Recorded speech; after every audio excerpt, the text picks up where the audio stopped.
పాతబస్తీ అగ్ని ప్రమాద ఘటనపై పోలీసుల విచారణ ముమ్మరంగా సాగుతుంది. సీఎం రేవంత్ రెడ్డి సీరియస్ గా ఉండడంతో ఐజీ స్థాయి అధికారి పర్యవేక్షణలో సమగ్రంగా దర్యాప్తు చేస్తున్నారు. 17 మంది చనిపోవడానికి కారణం ఏంటి, మంటలు ఎలా వచ్చాయి, బాధిత కుటుంబాలు ఆరోపిస్తున్నట్లు సమయానికి చికిత్స అందలేదా అన్న విషయాల్లోనూ వివరాలు సేకరిస్తున్నారు. చనిపోయిన 17 మందిలో 8 మంది మైనర్లు.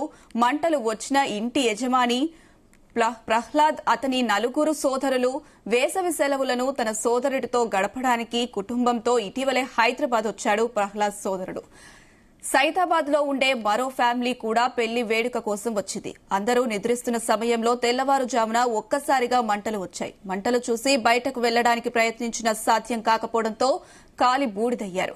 ఈ ప్రమాద ఘటనపై అగ్నిమాపక శాఖ ప్రభుత్వానికి ఒక నివేదిక ఇచ్చిందని తెలుస్తుంది.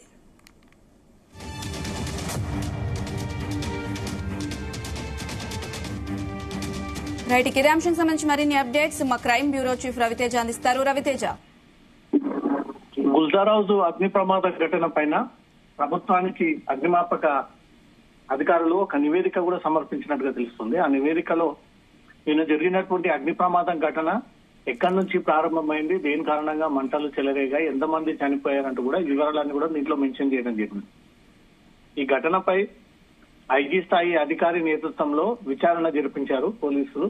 చనిపోయినటువంటి 17 మంది ఒకే కుటుంబానికి చెందినటువంటి వారంటూ కూడా గుర్తించి వారి వివరాలన్నీ కూడా ప్రభుత్వానికి సమర్పించడం జరిగింది. 9 మంది మేజర్లు, 8 మంది మైనర్లు దీంట్లో చనిపోయినట్టుగా కూడా అఫీషియల్ గా ఆ నివేదిక గవర్నమెంట్ కి అందజేశారు. అగ్ని ప్రమాదం జరిగినటువంటి ఇల్లు ప్రహ్లాద్, అతని 4 సోదరులకు సంబంధించినటువంటి ఇల్లు.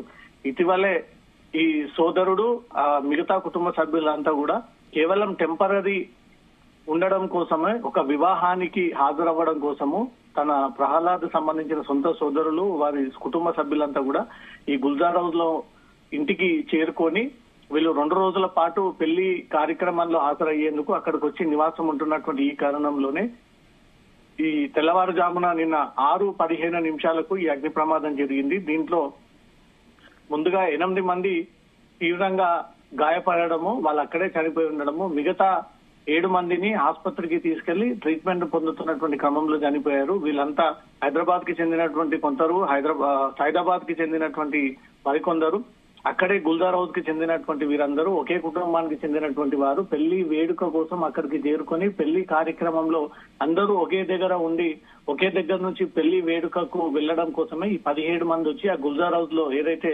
Modi pearls, Krishna pearls, Modi pearls పేరుతో కింద దుకాణాలు వ్యాపారం చేసుకుంటూ పైన ఉన్నటువంటి కుటుంబాలంతా కూడా ఈ 2 రోజుల పాటు పెళ్లికి హాజరయ్యేందుకోసమే హైదరాబాద్ కి చెందిన వివిధ ప్రాంతాల్లో ఉన్నటువంటి వీరందరూ అక్కడ గ్యాదర్ అయ్యి అక్కడి నుంచి కూడా పెళ్లి వేడుక సెలబ్రేషన్స్ కోసం అక్కడ బస చేశారు, నివాసం ఉన్నారు.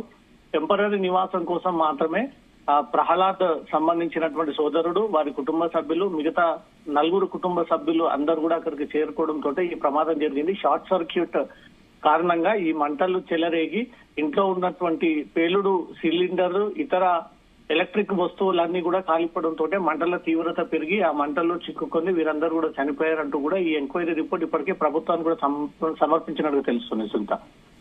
Right Raviteja, thank you.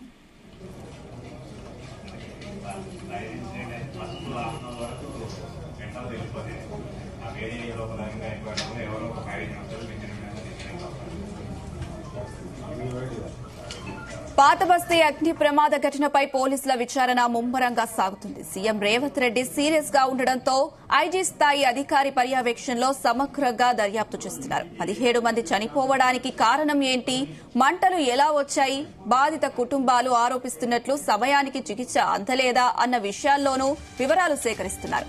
చనిపోయిన 17 మందిలో 8 మంది మైనర్లు. మంటలు వచ్చిన ఇంటి యజమాని ప్రహ్లాద్, అతనికి 4 సోదరులు వేసవి సెలవులను తన సోదరుడితో గడపడానికి కుటుంబంతో ఇటీవలే హైదరాబాద్ వచ్చాడు. ప్రహ్లాద్ సోదరుడు సైదాబాద్ లో ఉండే మరో ఫ్యామిలీ కూడా పెళ్లి వేడుక కోసం వచ్చింది. అందరూ నిద్రిస్తున్న సమయంలో తెల్లవారుజామున ఒక్కసారిగా మంటలు వచ్చాయి. మంటలు చూసి బయటకి వెళ్లడానికి ప్రయత్నించినా సాధ్యం కాకపోవడంతో కాలి బూడిదయ్యారు. ఈ ప్రమాద ఘటనపై అగ్నిమాపక శాఖ ప్రభుత్వానికి ఒక నివేదిక ఇచ్చిందని తెలుస్తుంది.